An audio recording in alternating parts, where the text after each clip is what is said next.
നടനും ടി.വി.കെ നേതാവുമായ വിജയുടെ ഏറ്റവും അവസാനത്തെ ചിത്രമാണ് ജനനായകൻ. പൊങ്കൽ റിലീസായി ജനുവരി 9-ന് ചിത്രം തിയേറ്ററുകളിലേക്ക് എത്തുമെന്നാണ് പ്രഖ്യാപിച്ചിരുന്നതെങ്കിലും സെൻസർ ബോർഡ് അനുമതി ലഭിക്കാത്തതിനാൽ റിലീസ് നീളുകയാണ്. ഇപ്പോഴത്തെ ചിത്രത്തിന്റെ റിലീസ് സംബന്ധിച്ച റിപ്പോർട്ടുകളാണ് പുറത്തുവരുന്നത്. നടനും ടി.വി.കെ നേതാവുമായ വിജയുടെ ഏറ്റവും അവസാനത്തെ ചിത്രമാണ് ജനനായകൻ. അതിനാൽ തന്നെ ആരാധകരും ഏറെ ആവേശത്തോടെയാണ് സിനിമയുടെ വരവിനായി കാത്തിരിക്കുന്നത്. പൊങ്കൽ റിലീസായി ജനുവരി 9-ന് ചിത്രം തിയേറ്ററുകളിലേക്ക് എത്തുമെന്നായിരുന്നു പ്രഖ്യാപനം. എന്നാൽ സെൻസർ ബോർഡ് അനുമതി ലഭിക്കാത്തതിനാൽ ജനനായകൻ ഇതുവരെയും തിയേറ്ററുകളിലേക്ക് എത്തിയിട്ടില്ല. ജനനായകന്റെ കാലതാമസം മൂലം തമിഴ്നാട് ബോക്സ് ഓഫീസിന് ഏകദേശം 100 കോടി രൂപയുടെ നഷ്ടം വരുത്തിയിട്ടുണ്ടെന്ന കണക്കുകൾ നേരത്തെ പുറത്തു വന്നിരുന്നു. വിജയ് ചിത്രം ജനനായകനും ശിവകാർത്തികേയന്റെ പരാശക്തിയും ബോക്സ് ഓഫീസിൽ ഏറ്റുമുട്ടേണ്ടതായിരുന്നു.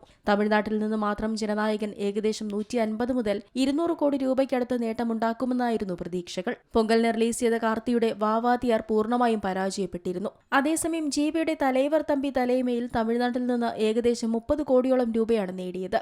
പരാശക്തിയും റിലീസ് ചെയ്തതിനു ശേഷം ജനുവരിയിൽ തമിഴ്നാട് ബോക്സ് ഓഫീസിൽ ഏകദേശം 85 കോടി രൂപ ലഭിച്ചു.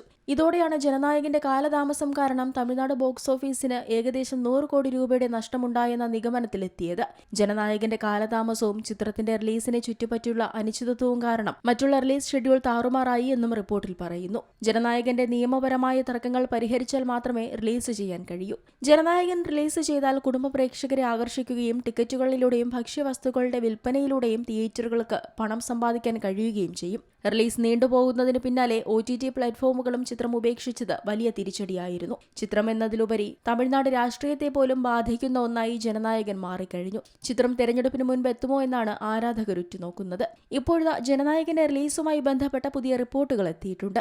യശ് നായകനാകുന്ന ടോക്സിക് തിയേറ്ററുകളിൽ എത്തിയതിനു ശേഷം മാത്രമേ ജനനായകൻ റിലീസ് ചെയ്യുകയുള്ളൂ എന്നാണ് റിപ്പോർട്ടുകൾ. ജനനായകന്റെ നിർമ്മാതാക്കളായ KVN പ്രൊഡക്ഷൻസ് തന്നെയാണ് ടോക്സിക്കിന്റെയും നിർമ്മാതാക്കൾ. മുടങ്ങിക്കിടക്കുന്ന സെൻസറിംഗ് നടപടികളും വൈകാതെ പൂർത്തിയാകുമെന്നാണ് വിവരം. ഈ മാസം 9-ന് CBFC റിവൈസിംഗ് കമ്മിറ്റി ചിത്രം കാണുമെന്ന് നേരത്തെ അറിയിച്ചിരുന്നുവെങ്കിലും കമ്മിറ്റിയിൽ ഉൾപ്പെട്ട ഒരാൾ രോഗബാധിതനായതിനാൽ അത് നടന്നിരുന്നില്ല. ജനനായകൻ ജൂണിലോ ജൂലൈയിലോ എത്തുമെന്നാണ് പ്രതീക്ഷിക്കുന്നത്. ചിത്രം വിജയുടെ പിറന്നാൾ ദിനത്തോടനുബന്ധിച്ച് റിലീസ് ചെയ്തേക്കാം. ജൂൺ 22-നാണ് വിജയുടെ പിറന്നാൾ. Entertainment desk, Zee Malayalam news.